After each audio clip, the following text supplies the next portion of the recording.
తోటకూరని 2-3 సార్లు శుభ్రంగా కడిగి కట్ చేసి తీసుకొని మిక్సీ జార్లో 2 పెద్ద ఉల్లిపాయలు, 1 వెల్లుల్లిపాయ రెబ్బలు, రుచికి తగినంత ఉప్పు వేసుకొని బాగా మెత్తగా గ్రైండ్ చేసుకోవాలి. తర్వాత కడాయిలో 1/2 గ్లాస్ వాటర్ వేసుకొని వాటర్ వేడైన తర్వాత తోటకూర వేసుకొని కలిపి 1/2 టీ స్పూన్ పసుపు వేసుకొని మూత పెట్టి తోటకూరలో నీళ్ళేమీ లేకుండా డ్రైగా అయ్యే వరకు ఉడికించుకోవాలి.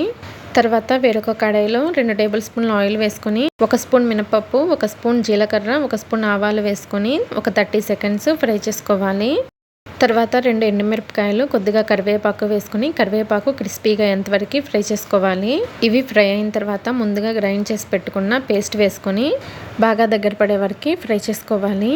ఇలా దగ్గర పడిన తర్వాత 1 టీ స్పూన్ ధనియాల పొడి, 1/2 టీ స్పూన్ జీలకర్ర పొడి వేసుకొని బాగా కలుపుకోవాలి. తర్వాత ఉడికించిన తోటకూర వేసుకొని ఒక 5 నిమిషాలు లో ఫ్లేమ్లో కుక్ చేసుకొని సర్వ్ చేసుకోవడమేనండి.